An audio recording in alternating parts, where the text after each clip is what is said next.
Ayan na mga kameta, kamusta kayo dyan? Katulad ng pangako natin, babalikan natin itong issue na ito.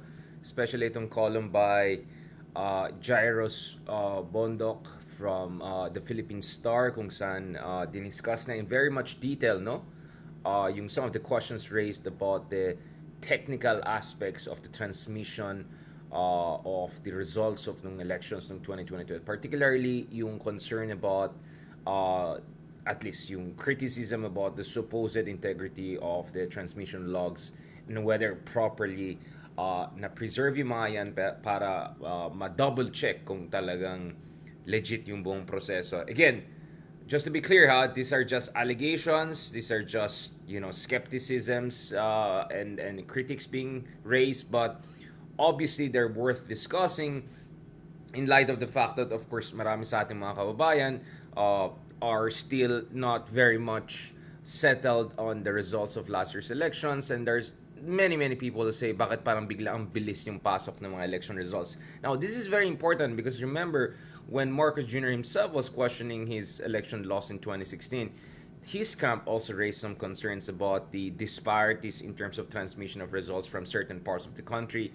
and the allegations back then, which was of course struck down by the Supreme Court not once, not twice, I think three times, no, was that the discrepancies in the transmission, the chronology, among others, supposedly suggested that Leni Robredo's camp was benefiting from unfair structural advantage because back then the incumbent, of course, was the outgoing administration of the late President Aquino. Remember, so yun yung line of attack before, no? At least one of the lines of attacks against Leni Robredo's victory in 2016. So now we kind of have the kind of converse mirror situation of that kung saan ang sinasabi naman ng kabilang is, wait lang, parang nung nanalo naman kayo this year at natalo si Leni, parang ang bilis din yung transmission, or the way the transmission was coming in did not follow a specific kind of expectations based on supposedly certain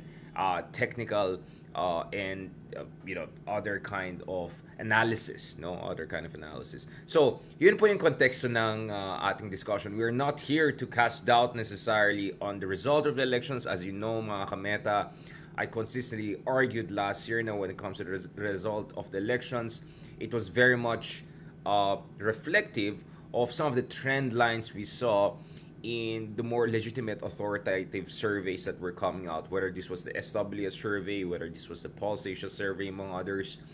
And of course, as you know, I was very quite critical of the whole Google Trends overemphasized. As I said, Google Trends could be helpful in certain way in terms of reflecting the level of excitement and enthusiasm about a campaign, but it does not necessarily suggest voter preference. So to be very clear about it, we're not doing this vlogs in order to necessarily question the result of the election.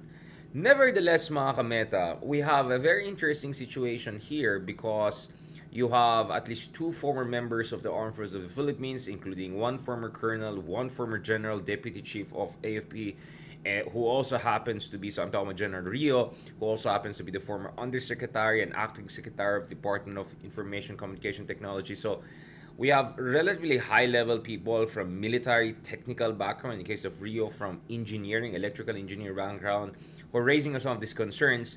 Now, ibang usapan kung whether, we can debate about the validity of their criticism, but they're raising certain criticism that has caught the attention of one of the leading columnists in the country, and that's Jarius Bondok. Sorry, Jarius Bondok.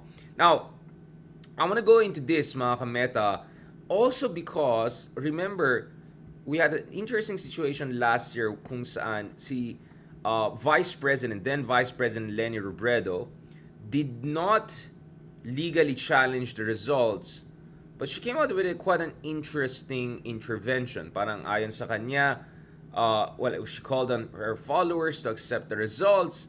At the same time, Leni said something along the lines of, well, as much as we have to accept results, let's also scrutinize if ever there are some anomalies, etc. Ito. So just to be very clear about it. So ito po yung sinabi ni Leni Robredo last year, no? Ito mismo yung sinabi niya. Kaya nga sabi ko, mahalaga yan, balikan natin yan. Because Leni herself, di ba, noon pa lang sabi ni Leni na, now maybe if ever there are anomalies or there are concerns raised later on, then bigyan natin ng pansin yan. So ito yung sinabi niya last May 10. So back then, Vice President Leni Robredo, sorry, nanggalan po na eyeglasses ko, nasa na eyeglasses ko. Back then, Vice President Leni Robredo assured Filipinos on Tuesday, this was of course back in May, that she would accept whatever would be the final results of the 2022 presidential race, while she urged her supporters to do the same. But she said her camp would still check on issues being raised about the conduct of the elections. No? Ayon sa kanya, so for me, what I wish for now while we are grieving, while some of us still could not believe the result of the elections, whatever the final results will be, let's accept them. Let's accept them because this will be the source of strength that we all can share. No?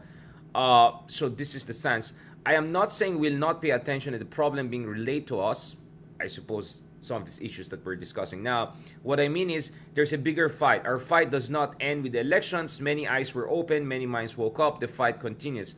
The fight here is not just a fight to win the elections, but a fight that aims to make ourselves of efforts to achieve a good kind of governance in our country.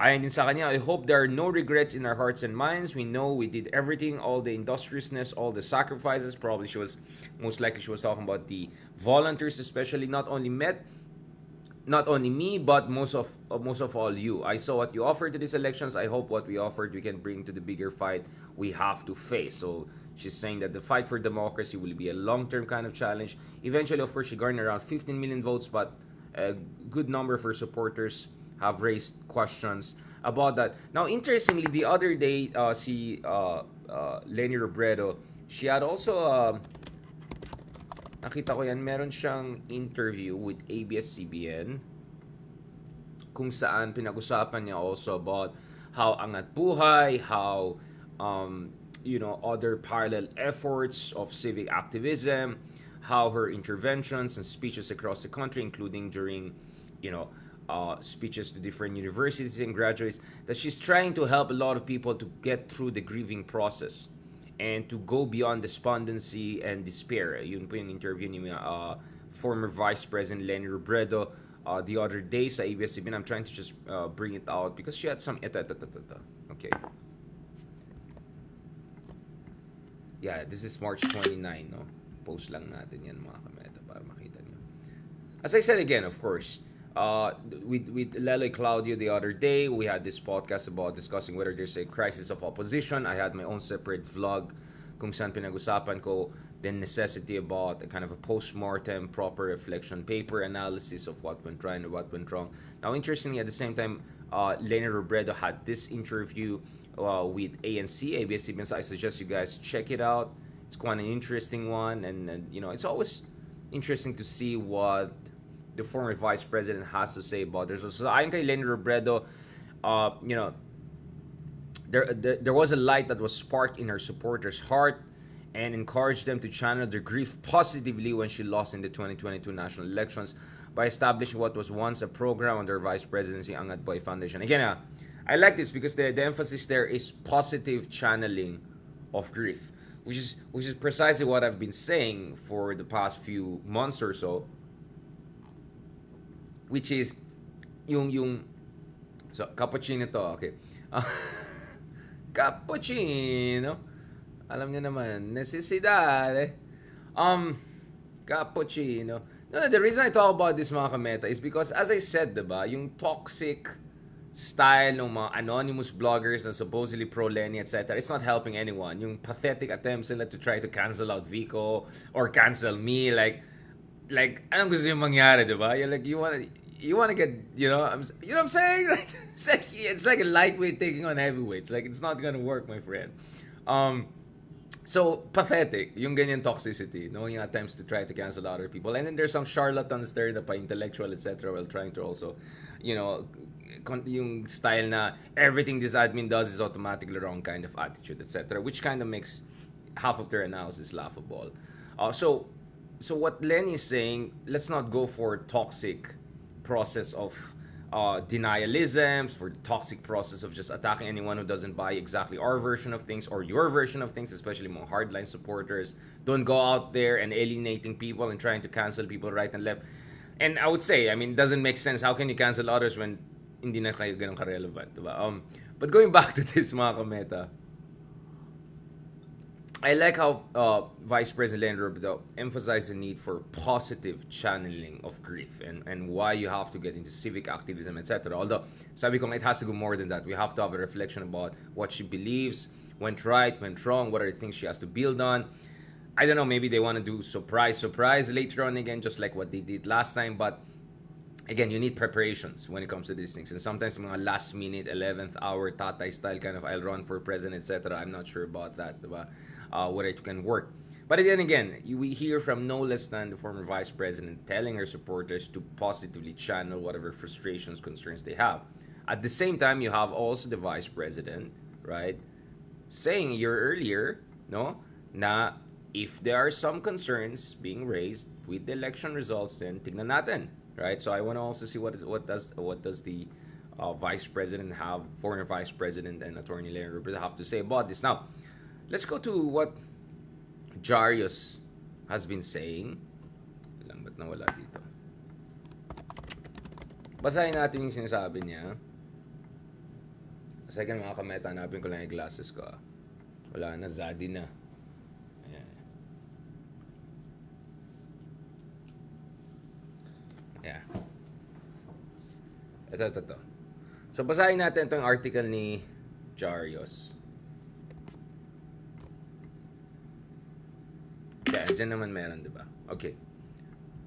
Wait lang, check ko nga. Dyan pa ba kaya? Baka mamaya wala na naman tong connection natin. Alam niyo naman kung ano nangyari dito. Anyway, ayan na, nagka-comment yung iba na bakit si Trillanes din na ex-military does that necessarily making blah blah blah. Yan na yung mga trollers. Ito nagbabasa lang ako itong sinasabi ni Jarius, no? And then pag-usapan natin what's the implication of this. So ito, basahin natin yung kay Jarius. I'm just reading what he's saying, okay?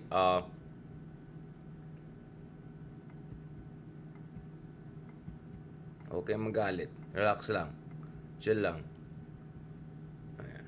Okay. At least you can read the first paragraphs yourself here. Okay. Alright. Basahin natin. So, COMELEC finally gave retired Colonel Leonardo Odonio, ito yung PMA Class 64, transmission logs of election 2022. Just for those who are interested, ito pa yung tinutukoy na complainant or plaintiff. Just to give you a background, you can check the background of these persons on your own. Alright? Wala naman dito eh. Ito to. So, ito yung kernel na tinutukoy ni Jarius, no? One second, ayusin natin dito. Ayan. Parang gulo na. Wait lang.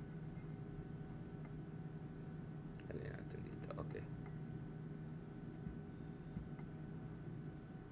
Ayan. So, just to give you a background about what's going on here, okay? Alright, basahin natin. So finally, yung COMELEC, di ba, yung Supreme Court called on the COMELEC to provide yung transmission logs para ma-double check kung may anomalya or hindi. Di ba? Ito. So, COMELEC finally gave retired Colonel Leonardo Odonio transmission logs of election 22 pressing results. Chairman George Garcia released it Thursday, March 23, quote, to quell suspicion of poll fraud. Nevertheless, si Odonio ay hindi masyado sang-ayon dito. Odonio at once saw irregularities in the logs. Ito yung ayon kay Jarius, I'm just reading it. As early as 7:08 to 7:10 p.m. of May 9, 332 distant precincts had transmitted results to Manila's transparency server. By 7:17 p.m., there were 1,525,637 votes for president. Incredible, questionable. Parang yun ang sinasabi dito. COMELEC General Instructions 10727 of November 10, 2020 required all 166,000 precincts to close only at 7 p.m. Voters within 30 meters at that time were to be let in to cast ballots. In the unlikelihood that all registrants had voted earlier, precincts were to stay open until 7 for legitimate voters whose slots could have been used by fakes. The three-man board of election inspectors then announces closely. Party watchers and observers gathered around the vote counting machine. The BAI performs 9 tasks under Comelec general instructions. The first is consist of BAI authenticating key passwords into the VCM, touching, closing, voting on the screen. Okay, all of the blah blah blah processing. Longest is task 7, printing 8 copies of the election return. So essentially, it's just in-explain na gaano ka-komplikado at multi-level yung kailangan gagawin dito, diba? Na medyo cumbersome yan. Containing the votes of all 348 candidates for national and local position plus 27% information lines. Each ER takes 2.51, roughly 3 minutes to print. Barring any paper snags and roll changing, all 8 copies take around 20 minutes. Right? Again, so this is the breakdown of the logistics part. So last 2 tasks, preparing electronic device and transmission to Smart Globe or DITO, total for all 9 tasks, 30 minutes. So more than 30 minutes it will take from tapos na yung voting and then yung ayusin mo na lahat and then so ayon kay Adonio, he wants Comelec to demonstrate how precincts can transmit within 8 to 17 minutes from closing. What he contends should take around 32 minutes. So how was the time cut to almost half, if not a quarter? No? So how did we go from what is supposed to take around 32 minutes, all of these tasks that are mentioned here, and then wala pang 8 to 17 minutes, boom, nakapasok lahat. By 8:02 p.m. last May 9, the transparent service showed 20 million votes, 38% of votes cast. Here's another discrepancy ayon kay article ni Jarius. Transmission logs that Comelec gave Odoni and posted on his website March 24th state 20,676,855 votes at 8:02 p.m. And this is where papasok naman si retired General Eleksyon Rio, who has been disputing the physical impossibility of 20 million plus votes within an hour of closing. As Information Communication Technology Secretary in 2019, siya po yung nag-chair ng Comelec Advisory Committee for that year's midterm elections. Time and motion exercise shows that ERs trickled in the first 2 hours, peak at one point, then dwindled. But what Jarvis is arguing is that in May 22, votes peak within 1 hour. Okay?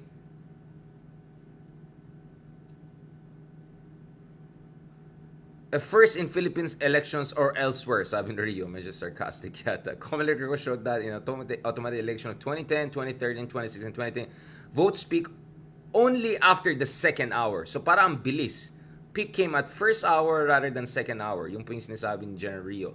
Last October 18, Garcia publicized Comelec's accumulative VCM log showing votes peaking after the second hour, 9:30 p.m. So, yung isa, sinasabi na, bakit parang first hour parang nag-peak? And then later on, the other evidence suggests, bakit second hour nag-peak? Medyo. So, another statistical infeasibility tayo kay Jarvis Bondok were presidential and VP standings. Quoting Rio. An electrical engineer and former AFP Deputy of Research and Development. So, si Marcos Jr. daw was leading with 60% of the votes as early as 7:17 and 8:02 p.m. till end of counting. Robredo stayed at 29% throughout, followed by Pacquiao, Moreno, Lacson. So, was the transparency necessary conditioning? So, yung argument here was conditioning na parang may proportional breakdown na yan. Same with VP candidates race. Yung sinasabi na parang bakit ganyan. Alright, so I suggest you guys really read this. Ayon naman kay Odonio, tuloy ang laban, so they're gonna continue to question the results. So, to simplify it mga kameta, parang sinasabi dito is parang ang bilis masyadong transmission compared to what is technically expected and what is the historical trend. At the same time, parang ang bilis din ng transmission because it usually takes at least 32 minutes or more than 32 minutes actually to do all of the basic 9 tasks before you go from the casting of the votes to the transmission. Parang 8 to 7 minutes pa lang nandyan na. So, hindi lang mabilis yung transmission within first hour nag-peak daw, but also a lot of tasks were done a little bit too fast in ways that defies historical trends and also technical expectations. So, yun po yung sinasabi dito. So I suggest you guys read it on your own para you-appreciate the technical aspect of this. I'm not gonna pretend that I'm a technical expert, but I kind of see the argument here. No, ano yung argumento dito? Yung essentially argumento dito is parang bilis, diba? And this is defying technical and historical, technical expectations and historical precedents. So siguro we have to wait again to be fair for explanation from Comelec about this timing issue. So ngayon na binigyan ng transmission logs, The other thing that perhaps should be explained properly to the public to avoid any kind of suspicion and any kind of fake news, disinformation, or some would even say legitimate concerns. What has to be done here is to explain bakit yung task na expected na 30 minutes done, nagawa within 8 minutes to just over 50 minutes. No, uh, is the case that mabilis na natapos na yung voting, or more efficient na ngayon that they were so well rehearsed yung mga COMELEC people that the transmission could happen so fast. Tignan natin yan, alright? So again, I'm not passing a final judgment. Let's still see what are the explanation about this, because for me mga kameta, whether you're pro Marcos, whether you're pro Leni, etc., it is always important to have, well, it's not only important, it's essential for us to have confidence, basic confidence in the integrity of our elections, right? Remember, for a very, very long time, mga kameta, ang laking concern sa atin is yung debate about dapat ba babalik tayo sa manual, no? Dapat ba babalik tayo sa manual? Is that the way forward? For me, hindi. Diyos ko, kung maalala niyo yung panahon ni Arroyo, yung mga manual count, etc., ang gulo, di ba? Sobrang gulo ng time na yan. So, no, I don't think going back to manual will make things better. What I think is important is more explanation, technical explanation, and more transparency and more scrutiny of automated elections until we are both psychologically, technically, legally comfortable with the idea. And as I said, yan ang problema natin. In 2016, one camp was attacking the other camp, raising concerns with the speed of transmission, especially, or delaying transmission from certain parts of the country, and therefore supposedly hindi sila natalo, pero nadayaan sila. Now, 2022, medyo nag-reverse. The other camp is saying para ang bilis masyadong transmission. It's not a question of delay, pero ang masyadong bilis ng transmission, masyadong mabilis parang yung na-tick yung mga boxes, all of the basic tasks before the results were transmitted, and parang masyadong bilis nag-peak yung transmission within first hour when you expect around second hour dapat mangyari yan. So, all of these things do not help, I think, in terms of really creating a widespread sense of confidence in the integrity for elections. Now, it happened that in these elections, the gap was a little bit too big. You're looking at 15 million versus 31 million. But had this been a race na super close, 15.5 million versus 16 million or even 17 million, then this kind of concerns with alleged irregularities and irregularities and anomalies could have raised really serious post-election political instability concerns. I think what happened here is because the gap was so big, and because a lot of surveys were showing that the gap would be big, the results did not come off as too unbelievable to the vast majority of Filipinos. That's why if you look at for instance, what surveys suggest, majority of Filipinos accepted the result of the elections. You don't see massive protests against Marcos Jr. And as far as the surveys are concerned, it looks like Marcos has a pretty high, decent approval rating. And then, of course, as I said, Leni Robredo herself said accept the results. She said she'll check the issues, but we didn't see any follow-up by her camp in terms of really questioning whether, legitimating result of elections or not. I'm sure everyone has their own theories about it, including conspiracy theories, but we're just here to have this proper discussion about the issue because, as I said, dapat talagang walang bahit na duda, especially dun sa technical part. So, hintayin po natin yung sasabihin ng COMELEC, anong maging counter-explanation nila dito sa sinasabi na bakit parang masyadong mabilis and why the tasks that took 30 minutes were done in supposedly 8 minutes or so. Maybe the explanation of COMELEC would be a lot of pressings actually were finished early on, or they already got the ball rolling early on, or that they got enough training, enough familiarity with the process that they could do it in 9 minutes, 10 minutes rather than 30 minutes. So let's look at those explanations because it's important for us not to also for the other version of this information, right? We have to approach everything in a scientific, evidence-based manner and not jump to the conclusions. But as I said, if you have a number of people with some relevant technical background are raising some concerns, and you have leading columnists like Charis Bondok, bring this to public mainstream discussion, then I think the least we can do is to basahin natin. At saka talagang masinsinan na pagsusuri talagang kailangan natin dito. Again, all of these are allegations, and we still have to give benefit of the doubt and try to wait what is going to be the COMELEC response on this. But one thing that surprises me is that for some reason, parang si Jarius lang nagsulat about this. I don't see as much by other columnists and experts. I don't know what's the reason. Maybe the reason is because many just say, move on na tayo. Many are just saying na, wala, this is just muddying the waters. Let's see. Let's see what's the reason for that. But as I said, the reason hindi ko discuss yan ng gusto kagabi is because I was waiting for still more results to come in from other people, including other experts, columnists, but so far parang wala. Wala rin response from the Leni Robredo camp or people close to her, so let's wait for that, maybe. It's an interesting thing to talk about. Because remember, yung case ni Marcos Jr. and Leni, tumagal yan ng sobrang, di ba, ilang years na 5 years? Or more, di ba? Hanggang ngayon, hindi nila tanggap yung talo nila ng 2016. Now, to say to the other side, now move on na kayo, and then you have some people raising some of these technical concerns, right? Surprise, surprise, with the kind of results that with the kind of response that we're seeing. All right, mga kameta, thank you very much for this. I really appreciate it. Lahat ng mga nagbigay ng comments and suggestions. Really, really kind of you. Ang dami natin mga supporters din dito sa YouTube. Really appreciate it. As always, very, very kind of you.